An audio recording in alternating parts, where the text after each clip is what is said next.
Well, folks, welcome to one more edition of Politics and Right. I'm Egberto Willis, your host. Thank you so kind for being part of the show. We are going to have a great show for you today.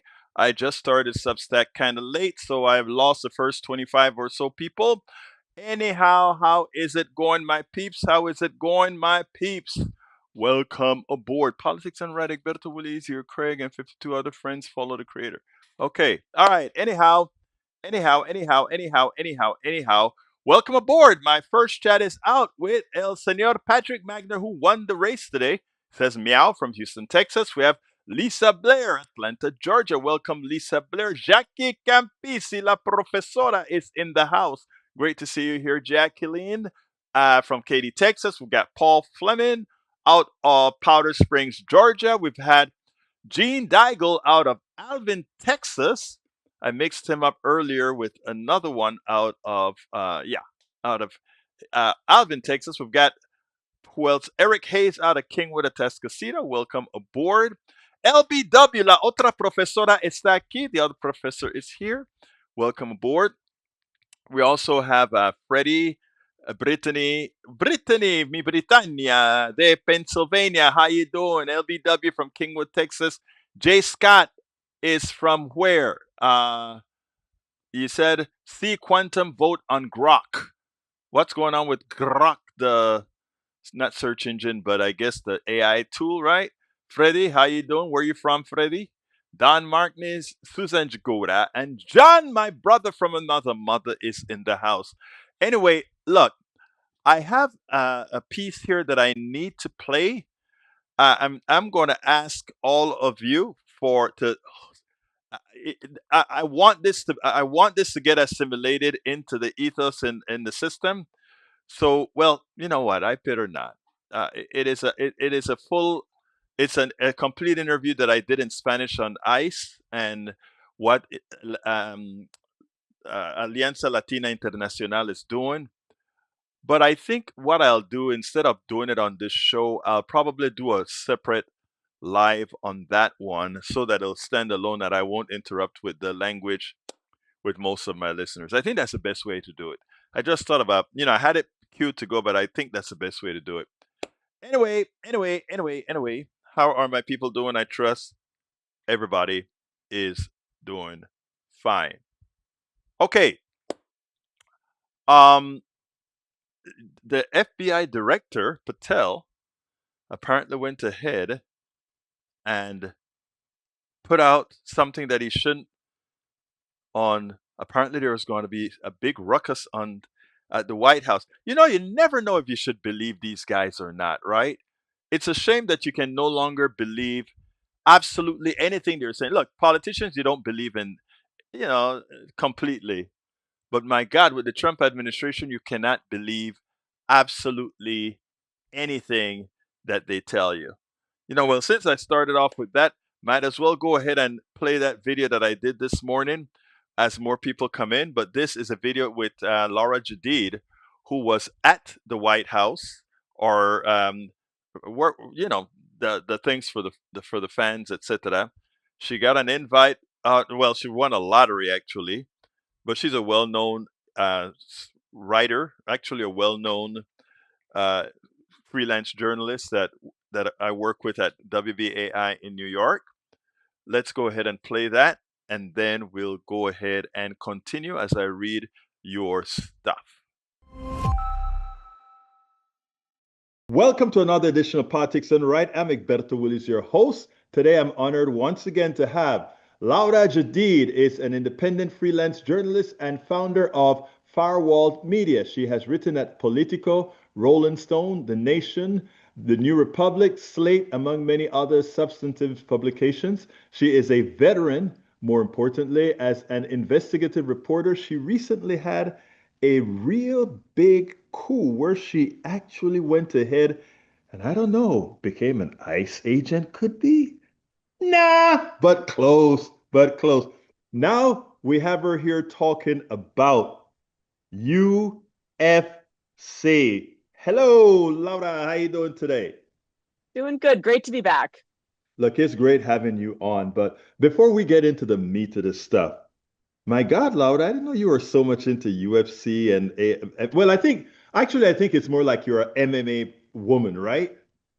Yeah, I mean, I say MMA now because UFC has gone so badly, but yeah, I've been watching for 20 years. It's the only sport I like, and it's been real painful to watch what's happened to it because it should not be on the White House lawn. Dana White should not be doing any of the things he's doing. It should not be a Trump vehicle. It's all very depressing. It's funny because you wrote an article titled, "It Was Everyone's Sport, then MAGA hijacked it. It doesn't have to be this way." And it doesn't. I mean, I'm not saying everyone has to like it. It's a blood sport. It's violent. I understand why people don't like it. I'm not trying to convert everybody to MMA, but the idea that it's somehow a far right coded thing is ridiculous. I mean, it is a global sport. It is egalitarian. The number one pound for pound fighter in the world right now is a devout Muslim from Dagestan. Um, the commonly held greatest female MMA fighter in the world is an out lesbian from Brazil. Like, this is a truly global sport, and it does not matter who you are. You can go into that ring and do your thing. And it's really perverse that MAGA has kind of, you'll excuse me, peed all over it and made it theirs. I learned a lot from your article, and I want to talk about you being at the White House in a minute. But the article, I just got through reading the article, and I was intrigued. I was like, "Wow, Laura!" we are in the same panel with WBAI every Monday, and I quite didn't know this about you. Anyway, but let me tell you other stuff. I mean, I love the way you kind of twisted things into your article. You actually said, how can MAGA be doing MMA, doing UFC, if it's a DE, the sport looks everything that they're against, DEI? You even put that in the article. I was like, girl, look at what she nailed it. She nailed it. I mean, it is. That's the thing. Is I mean, if there was ever weirdly, because I know it's a very violent sport, but if there's ever a woke sport, it's this one. Like, you've got women in there defying gender stereotypes every time there's a card with them on it. It's just I don't know. It's very sad that they've just completely convinced everybody or most people that this is theirs.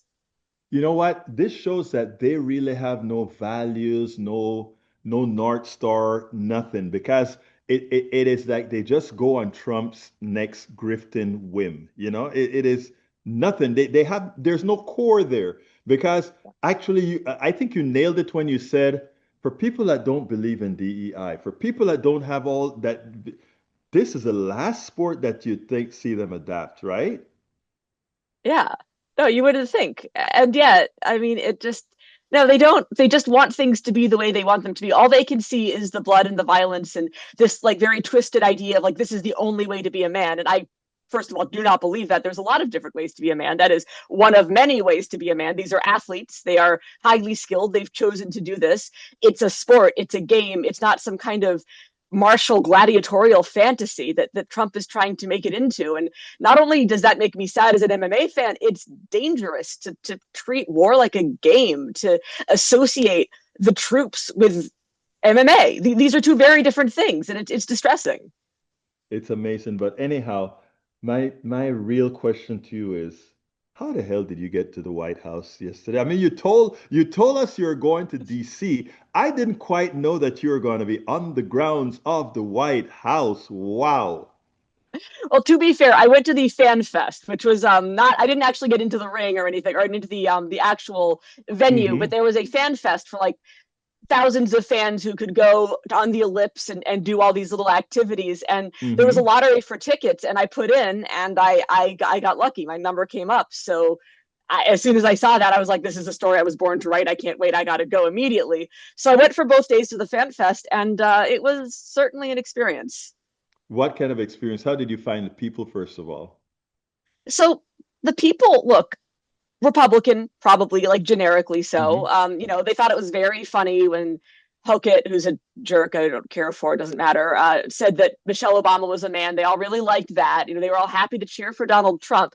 But like the actual conversations people were having was about fighting. Like, I think, look, are these people probably like 10 Republican? Probably. I mean, young men, angry, testosterone poison, sure, I'll buy it. But I think a lot of it is just like it's become kind of, if you are a fight fan, then you must support Trump. And if you support Trump, then you must be a fight fan. I think there's a feedback loop here. And what I saw on the ground is like a bunch of people like having a really nice time geeking out about their favorite fighters and buying merch and talking about who they place bets on, which is a whole other can of worms. But, like there wasn't a lot of political discussion going on. That wasn't really why people were there. It just isn't. It's not a political event, and Trump has made it political by wrapping it in stuff. But like the core of it remains it's just a bunch of nerds geeking out about their hobby. I'm glad you said that because I think, believe it or not, I think that is a winning message, right? Trump is the one who, I mean, he likes to accuse Obama of the polarization, but the reality is he's one of the great polarizers that just make. You said something in your article that really got to me, and not got to me, but touched me when you said sometimes among your lefties, it's amazing that you are the gun carrying. What is it? I don't remember how you said Yeah. it, but you are the gun carrying person who like MMA and who doesn't find NPR all that amused. I mean, I sat down there and I'm like, that's what I'm talking about. People are people, and to try to throw everybody into one box doesn't make any sense. And you are the microcosm of what that's all about. Yeah, thank you. Because look, it shouldn't like there's so many things that just shouldn't be political. It shouldn't. Hmm. These are just things that I like in my spare time. It's just how I'm wired. I believe I compared myself to like a 12-year-old edgelord on 4chan just aesthetically. That's apparently just the stuff I like. By the I, way, I that went didn't over ask to be my born head, this way. okay? That went over my head. I was like, what is she talking about? Maybe I need to Oh go do god. some research. Nah, don't worry about it. But yeah, no, I do. I wish we could get back to a time where people could just like the things they like and not every single thing had to be sorted in one of two boxes. Like these things are just personal preferences and there's no moral value really ascribed to them as far as who you are or what you believe. I don't believe. What you know what is interesting? I think that is where people really are, and then they have to force the leaders on top force them to be where they are. Look, I'm an ultra lefty kind of a guy, right? But I Oh live yeah. in red, in a red. Not only do I live in a red, well, let me back up. Texas is not a red state; it's a non-voting state. But I live in a genuinely red area in this state, and I have a lot of friends. And they all know I'm a pinko lefty liberal crazy guy. And if they see me at a coffee shop, they're coming there to shoot the bull with me, right? And that is Yeah. where we really need to be, right? It's so important. It's just at a base level to remember that the other side aren't demons. And I really, I think that goes both ways, but definitely for them. I mean, I do a lot of reporting on the far right, and people will ask me, like, well, how do you get them to talk to you? And the answer is you smile and act like a person, and they're not expecting that. They have been Yeah. told that, like, people who believe what you and I believe are like blue haired psychopaths who are going to like yell at them on the street for saying something wrong. And the truth is we're just people, like we're nice people, and that's I think the beginning of understanding is just to accept that like the enemy isn't some kind of demon. They don't agree with you, and maybe we can reach some common ground if we could just recognize that we're all people. Exactly. We've all put on their pants the same way, all that good stuff. But again, Yeah. that they have some crazy ideas about women. Yeah, as Oh long yeah. as you keep that to yourself and don't bring it to Yeah. me, I'm happy. It's not a problem. So tell me more about this event because you went out. I think you made it, and you were out there for 2 days. A lot Yeah. of stuff I had to happen in 2 days, Laura. A lot of stuff had to happen in 2 days. Oh yeah, well there were all kinds of fun little events. There were a lot of I was very taken with kind of the participation trophy aspect of it. Hmm. There were booths where you could like get your picture taken doing a fighter walkout, or you could buy a belt, like a UFC championship belt for $800, which like that's a lot of money, but it does save you the time Hmm. of becoming an athlete, I guess. Meta AI had a thing where you could like have an AI version of yourself on a fight poster and they print it out for you for free to take home. It's like just on and on and on stuff like this where it's like I don't know, I thought we didn't like participation trophies, but sure, why not, we'll do this. um Definitely the most dramatic thing that happened was a fighter named Sean Strickland had been banned from this event for pointing out that Donald Trump is basically spending time with the Epstein list in that octagon area, lest you praise him too much. He also has a lot to say about Jewish people. His issue is this isn't far right enough. But anyway, the point is that he stuck in somehow, made it to one of the like show rings, got into it, and then was immediately arrested by security and dragged out with fans following behind being like, free Sean, free Sean. So that was the excitement of the 2 days, I guess. That was a very odd thing. Now that is crazy, isn't it? Yeah. It's a little depressing that like the pushback from the current UFC crowd is, no, this is not right wing enough. That's unfortunate. I don't love that. Well, you know what? The thing about it is, at least you went. What else happened? What else kind of tickled you? I mean, I think so far you've said that the people were more normal than, Yeah. I guess the politics wasn't involved. It was all about this MMA thing. They were there Yeah. shopping and I mean like at a standard fair. Now, what was the attendance though? I am really bad at crowd estimates. It was a lot of people. Okay. One of the things that Trump does, and I don't know if this is on purpose or not, but Trump events tend to have very slow security lines. I don't know what Hmm. this is. You would think they would learn once ever, Right. but it means that like over the course of a day, people come in slowly. So what you get is you get a lot of liberal publications, and I've done this, I've posted pictures, and it's like, that's a very small crowd. Well, that's because this has been open for an hour and a half. You wait 3-4 hours, suddenly there's a lot more people. And it is clever because you've got, media outlets that don't agree with Trump being like, look, this is pathetic, no one was there. And then conservative outlets being like, what are you talking about? Everyone's there. You just get to pick your own shot, Time. but definitely Yeah. thousands. Exactly, exactly. I mean, I don't know if it's a strategy or not, but if it is, it's a pretty good one. Yeah, I mean, yeah, I think you got to stay engaged to really give people, if you're going to be out there reporting like you did there and give an accurate story of what's going on. Because, I heard this on some station today. It's like, well, is Trump finally losing it? And his people are really giving up. And there's one guy that says, no, he still has his power with his group, maybe not with Americans in general, but with his group, the hold is on and it continues to hold. So, I mean, I think we ought to be very careful about that. I agree. I agree. I feel like rumors of Trump's demise have been greatly exaggerated for at least 10 years now. It's just every time I count him out, he's back. So, I mean, eventually he will shuffle off this mortal coil. He will leave us forever. But until that time, yeah, he's definitely got that magnetism. And even people who are pretty mad at him, I wouldn't say they're like attacking him directly. Exactly, they're kind of complaining on the sidelines more than mounting a real forward Exactly. assault on him. Exactly. So all in all, Laura, and by the way, first of all, I have an article. The article, like I said, you are you're a hell of a writer. And I mean, I sat, let me be honest. When I get these very long articles, when I get to the middle of it, I start skipping and just kind of trying to get Same. out of it. Your article held me, baby. That article held me on, and I kept on reading that article. I'm like, damn, she's a damn good writer. I understand that you have another one coming out after this one as well on the Yes, same tomorrow that morning, hopefully. Yeah, tomorrow this one will morning. be more specifically on the event itself. Like the one that I wrote was just kind of a defense of MMA from the perspective of someone who's real mad about what's happening. Tomorrow's will be about the event itself and just kind of what it was like to be there and why I think Trump is doing this, which I think he's trying to link MMA with the military, which is horrible because war is bad and should be fought as a last resort. And MMA is a sport for entertainment, and these things are not the same. And it's very dangerous to kind of gamify the troops like that. It's really kind of gross. So Well, there'll be some of well, that. good. When I post this video, I'm going to post it with those two links, both the pre and both the pre and the post of you going to the event. Why don't you give me a closure and tell me all in all, what do we need to know about what occurred at the White House? Give me your full interpretation of what you've seen.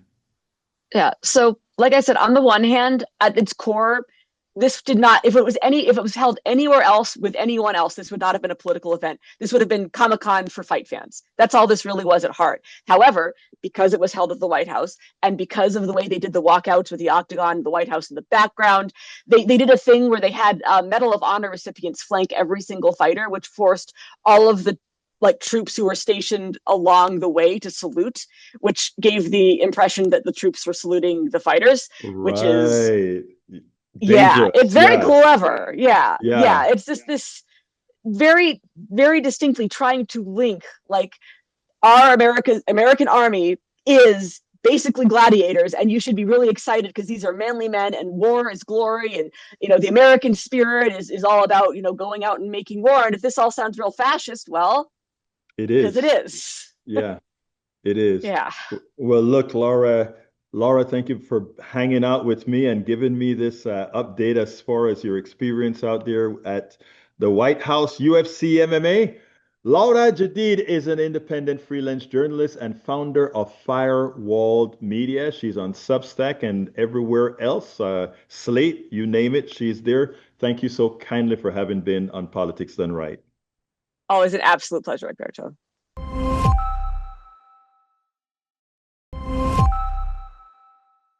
All right. I hope you enjoyed that. Sorry about your refrigerator, Lynette. You said it's a new refrigerator. Let me tell you something about the computers on the new refrigerator. When you get a power spike, a lot of times it takes the computer system on it out of whack. And every control surface of that computer of that the new refrigerators are, some part of it is connected to a controller. So what normally works for you is to take the plug out, let it sit for about a couple of minutes or so, so that the capacitors and everything discharge, and then plug it in. A lot of times that alone would reset it. I had my freezer the other day, it did a little number, and that's what I went ahead and did to make sure that that actually worked out inside. So I had to you turn the breaker off. Exactly.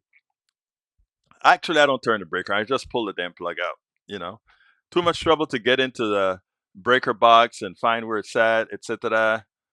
Anyway, so anyhow, um, let me tell you something. First of all, welcome aboard, Lasher. He says I'm delusional, and he's gone. Sorry you left. I wanted you to stay. That's how we learn, listening to everything that we hear.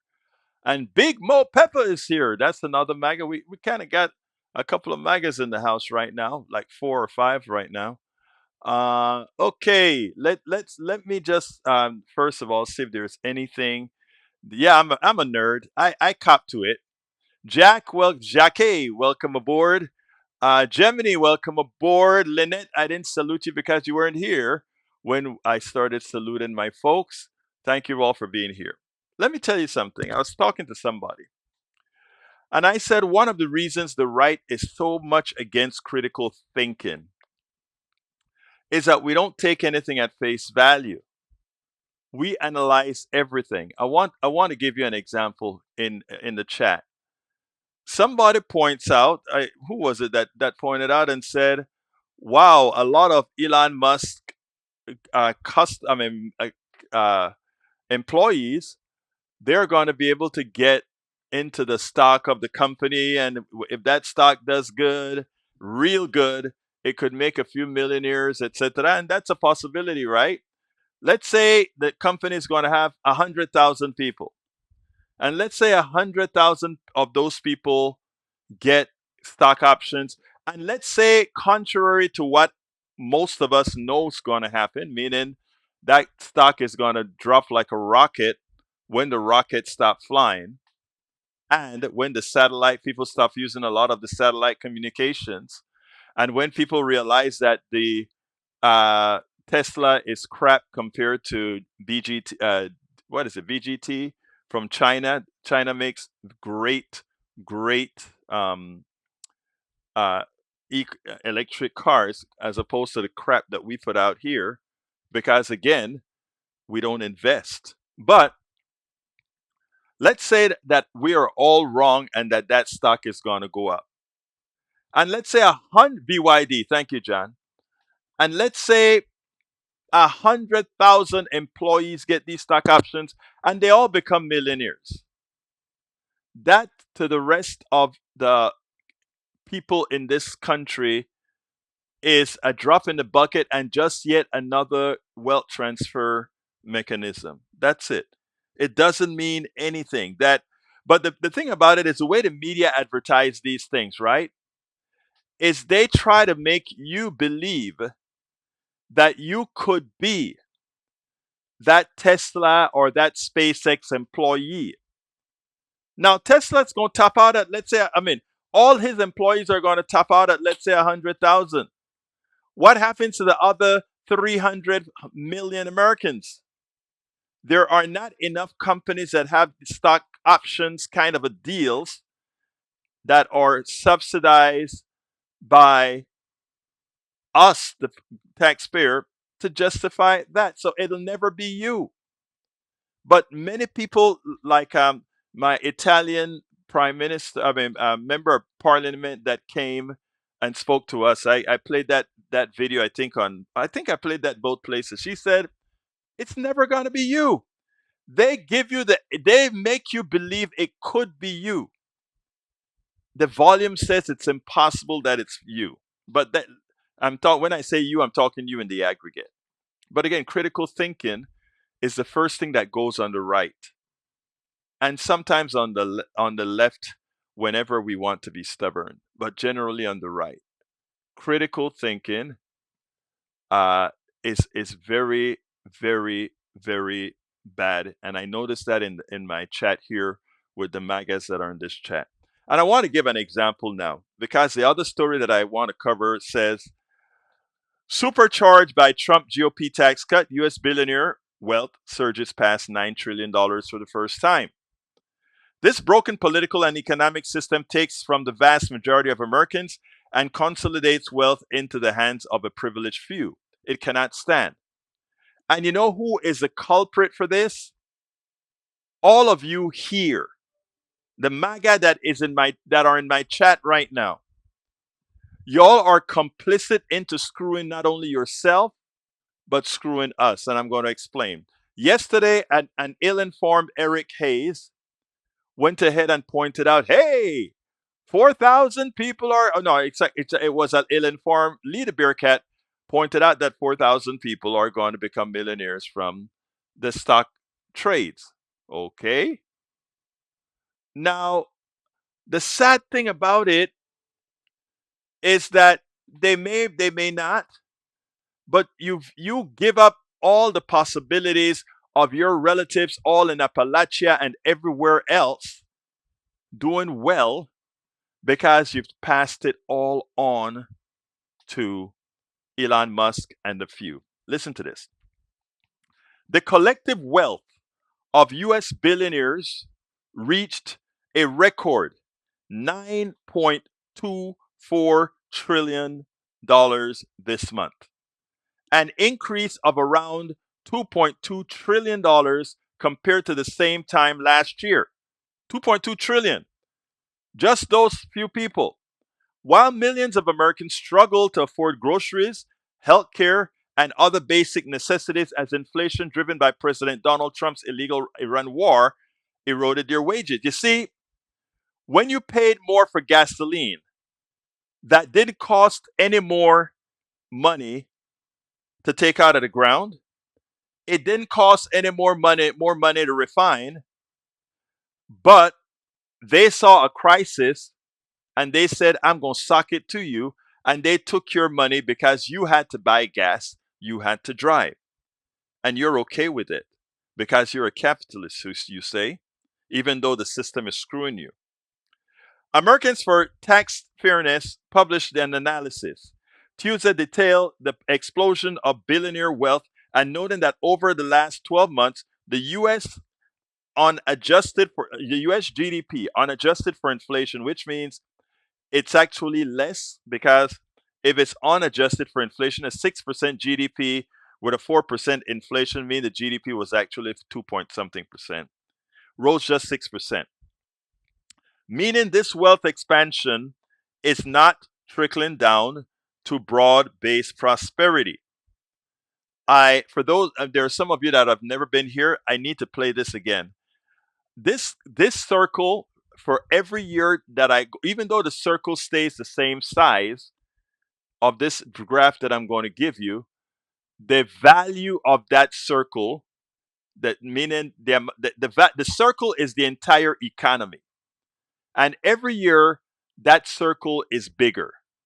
Okay, even though I keep the circle the same size, every year it's bigger. But what's also bigger is the percentage the wealthy people take out of that circle. I want to play that again. This is such an important observation here. If you take a look at that, as that is growing, that the economy is growing, and because we have a mismatch in how fast the wealth of poor people and middle class people and even regular rich people grow, by 30 years from now, 30 years from now,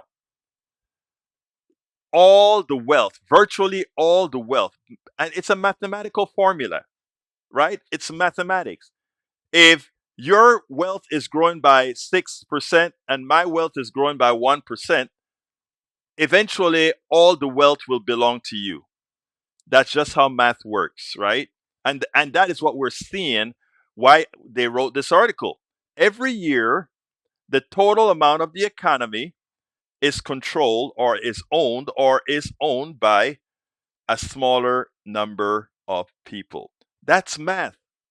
And now, for my MAGA folks that continue to write stupidity in the chat, instead of you critically thinking and saying, could Egberto be correct in that formula?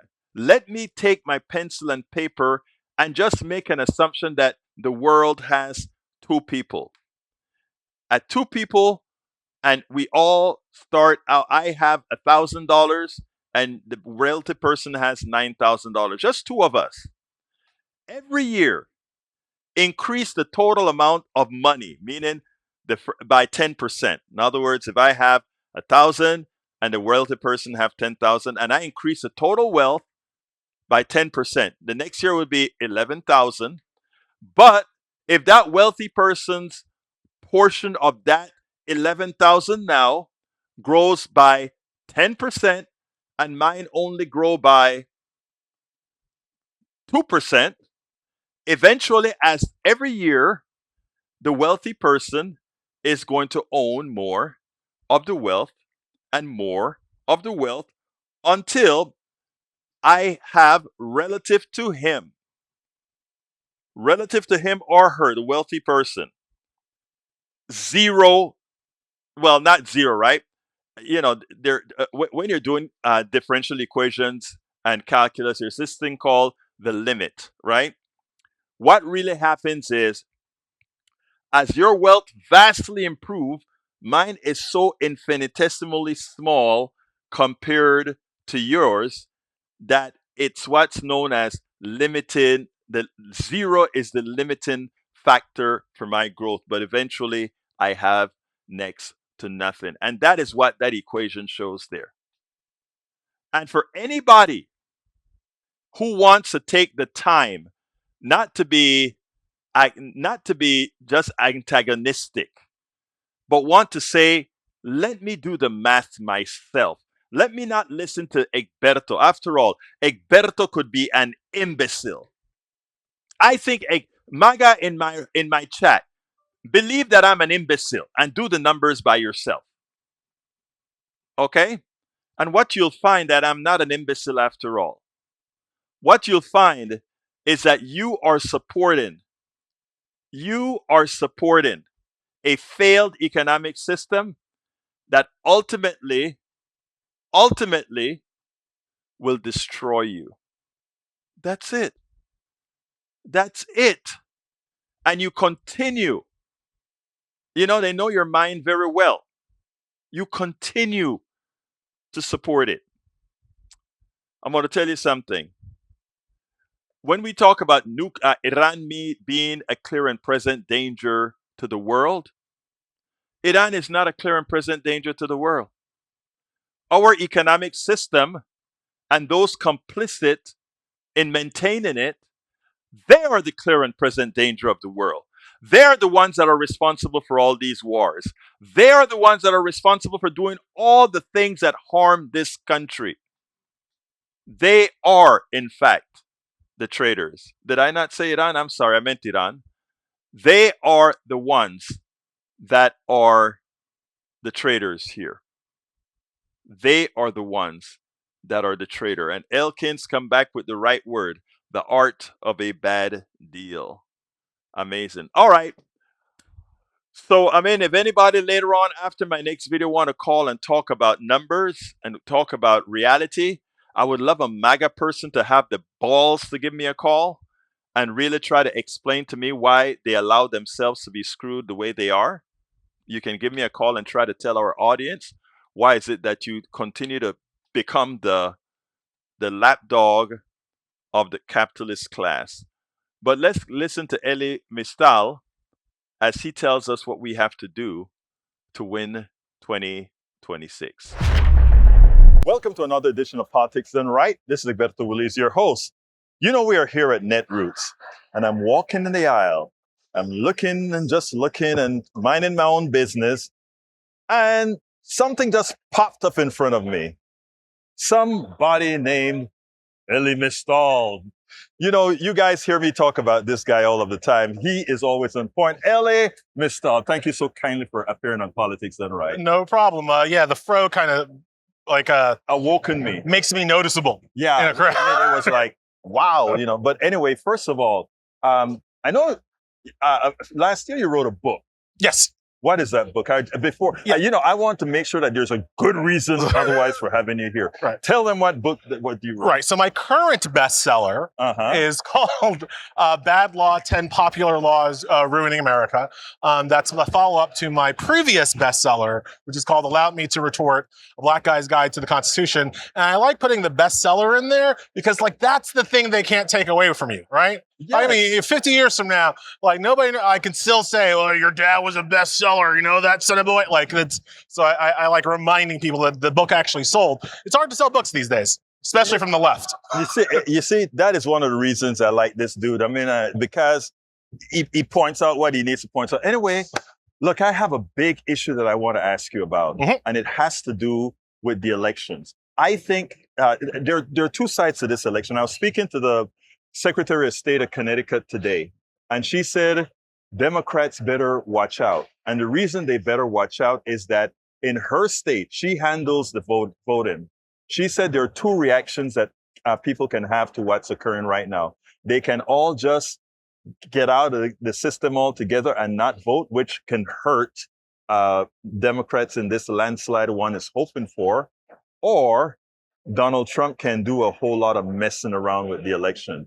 First of all, do you give merit to both of those? I'm not as worried, not in a state like Connecticut with people opting out. I think that Democrats are engaged. People are going to show up to vote. I think where the opting out comes in is in the states that are being illegally, unconstitutionally, yet completely gerrymandered, especially in the former Confederacy. Right. Because part of gerrymandering, it's also psychological warfare against our people. If you have a situation like you have now in Louisiana, like you have now in Tennessee, like you have now in Florida, where Black people feel like there is no hope, where that even if they show up in numbers, that the system is rigged against them, they have no chance to win, then that's when the couch can win. That's when, why should I even bother? The fix is already in against me. And so the psychological warfare of gerrymandering, I do think is a problem. I do think it's something that Democrats have to watch out for, that leadership has to fight, that you have to give people a reason to, more than a reason to vote at this point, you got to give people a reason to hope at this point when the Republicans are doing everything they can to take the hope, to take the heart out of the Black community in the South. So I absolutely give credence to that first thing. The second thing, in terms of Trump messing with stuff, I mean, what do we think ICE is? Right. People who think ICE is just there to deport illegal, out-of-status immigrants, they're there to do that too. But like what he's done is set up a paramilitary force that can cause grave harm and grave confusion as we approach as we get through the election cycle. So absolutely, I think that we can't be caught flat-footed in terms of being prepared for Trump to use dirty tricks, violent tricks, to sway the votes in the election. Now, what do we do sway that? Well, you have to have your own state and local police forces ready. Because look, here's what happens in a state like Connecticut. The Democrats are expected to win. You go to Bridgeport. You go to some of the areas in Connecticut where there's a larger minority population, and you have ICE surrounding those communities, intimidating them. Right? They don't have to say you're not allowed to vote. Right. It's just here are 5 guys with assault rifles and military fatigues with masks on that you can't identify that are kind of interested to see if you're going to bother to come out your house today. Like, that's voter intimidation. And in that situation, state and local police have to be ready to be deployed to fight ICE, to stop ICE from intimidating voters. And that's a level of dog that the Democratic Party doesn't usually have, but they are going to need to have it this election cycle. You said they're going to need to have it. Will they have it? Or do you see any possibility that they're going to have it? I always trust. Hope is an important thing. I hope the Democrats understand the stakes here. Historically speaking, they don't. Historically speaking, they will roll over. Historically speaking, ICE will intimidate voters across the nation. And then on the Wednesday after the election, on the Thursday after the election, the Democrats will be like, oh my God, how could this possibly happen? Let's file a lawsuit. When what needed to happen was boots on the ground on Tuesday. You're right. And so I don't know if they are. I hope they're ready. Well, they have every piece of information that they need in order to be ready. At this point, it's just a question of whether or not they have the will and the execution to do it. And what you think specifically? You think that they are or not? I think it's going to be state by state. Okay. I think, a J.B. Pritzker, that dude seems like he was born ready. Yes. Right? He definitely, he actually have a little bit of gangster in him. Right. Kathy Hochul, sometimes, some days not, right? I don't know about Connecticut. I don't know about California. I don't know about Ohio. Like, the states where it's going to matter the most, I don't know. I don't know yet. Well, as it turns out, I was looking at some numbers, and assuming that all the bad things that Trump could do doesn't happen. Do you realize we're at 47 Democratic senators right now? If we have a tidal wave, not just a blue wave, a tidal wave, do you realize that brings in another 13 senators? Yeah, if we want all of them, right? Yeah. And if my mother had wheels, she'd be elected, right? Like, lots of things could happen. I don't know that we're going to win 13 seats in the with the Senate map looking the way it does. And I guess here's the thing. I don't think you can say, assuming that Donald Trump doesn't. Right. We have to assume that Donald Trump does. That he does. Exactly. And that we have some kind of dedicated response to fight that, because you can't at this point assume that he's going to let things happen, especially if he's losing. Exactly. Like, especially if he's losing, it's going to get even worse. So you have to have a response in place. And again, that response includes boots on the grounds. It includes local police forces protecting voters instead of locking hands with ICE. It definitely requires lawyers, lawsuits, ready to go to keep election places open, to keep polling places open. We know Republicans already use the dirty trick of trying to close polling places when people are still they'll have some issue in the middle of the day that prevents a bunch of people from voting. And then instead of extending the voting times, they just don't. Right. So a lot of people who tried to vote don't vote, or are not able to vote. Like, you have to have lawsuits ready to go as that's happening on the day of the election. It takes a lot of party apparatus and planning and structure in order to combat some of these dirty tricks. But we have to do it. That's the only way forward. What do you think about the commission that the Democrats formed, this electoral guidance, I think with the former Attorney General? Do you think it has any kind of a wings or? No. No, yeah, okay. I don't. The commissions are of no more use here. You need boots on the ground. Right. When I say boots on the ground, I honestly mean, you go to East LA. Yeah. We know there's going to be ICE in East LA on election day, discouraging people from voting. Right. Who are the state troopers that Gavin Newsom is going to deploy to protect those voters? It is that direct but also that simple. We don't need a commission. We don't need to put this up to committee. We don't need to have a working group, white paper. We need boots on the ground to protect people. And I don't know that the Democratic Party is always willing to take that next step. So what's next for Elie Mystal? Well, here at this conference, I'm talking about the only thing that will really help us, which is court expansion. That's why I'm here at Netroots. And anytime Democrats collect, I try to be somewhere, kind of in a closet being like, don't forget court packing. So that's why I'm here for this one. Then we're coming up on the end of the Supreme Court term. Big cases we're still waiting for big cases on transgender rights and of course, birthright citizenship. So I'll be reporting on that. Then we'll hit July. I'll take my annual July after the Supreme Court's done, July vacation with my family. And then I'll be back after Labor Day for the run up to the election. The election, the big tip. Elie Mystal, thank you so kindly for having been on Politics Done Right. Thank you so much for having me.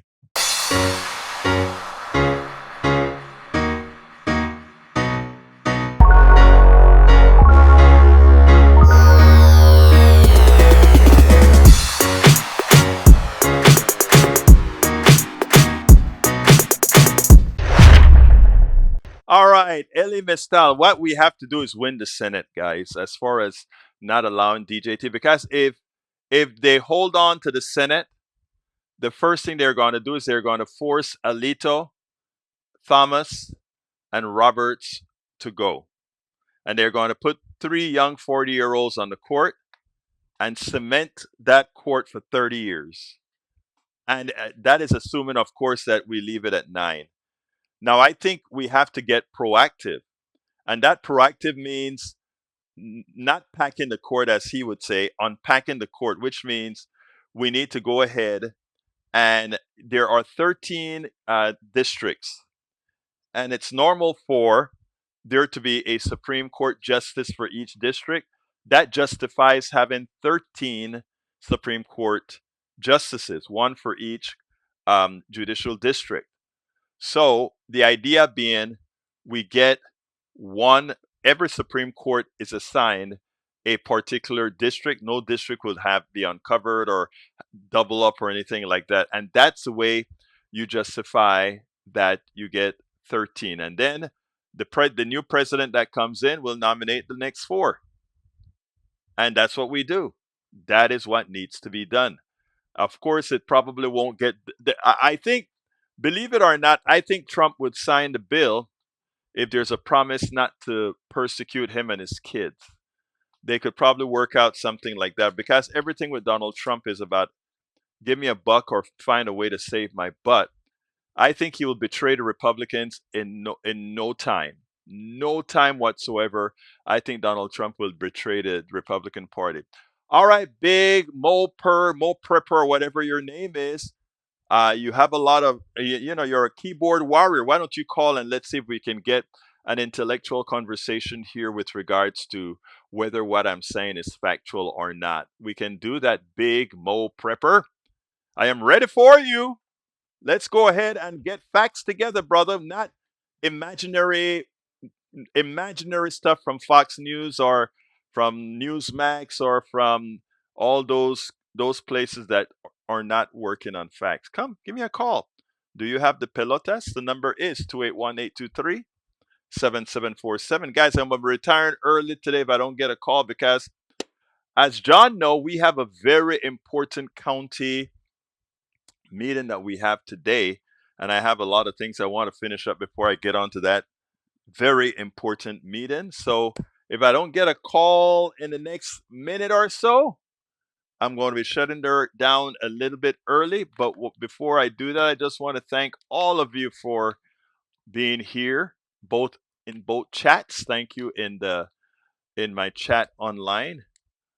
Come on, Pepper, call. You're speaking. Come on, call in. I would even be late for you. Come on, let's do the compounding. Let me show you the formula. You think you know about that? Come on, call in, Pepper. Call in. You think you know the numbers, brother? Call in. Don't just sit there and keyboard warrior.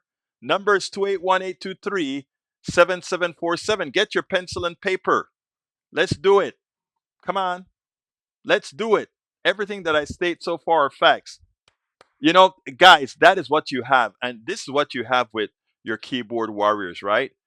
Their minds are easily convinced by right wingers because intrinsic to them. Let me tell you what the story is real quick. These guys, most of them are, in fact, most of them, and of course not all, but most of them are insecure and they need something to grab onto. And what the right has been great in doing. Ray Brackens, talk to me. Yeah, unfortunately, I'm not a MAGA guy. Sorry, they I flaked didn't out want to. on you again. They I didn't want to talk to you, Ray. I wanted a MAGA so I could talk to him real quick and get off the phone. Why are you called? No, you know I love you, man. What's up? I know. Yes, I just wanted to say thank you for that interview with Laura. Mm-hmm. She actually hit a nail on the head for me personally. You know, I was a fan of MMA, UFC, as I Mm-hmm. was a fan of, WWE because it was, Yeah, pretty much the it's real life fun. competitive parallel. There's nothing wrong with What that. do I you mean, say? people, no, there's nothing wrong with that. People love their sports, whatever their sports is. I don't have a problem with that. But, and I think that's something that she kind of tried to illustrate. She just kind of said that some lefties are kind of crazy when it comes to, well, how can you like that? Well, because I do, and you do. So nothing wrong there. No, but I mean, what she said was I mean, here's the thing.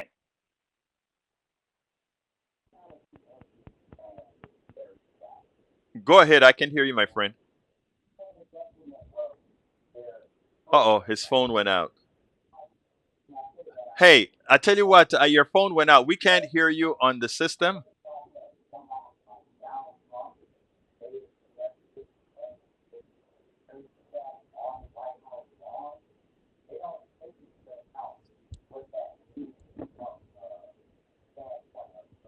Can you guys hear him fine?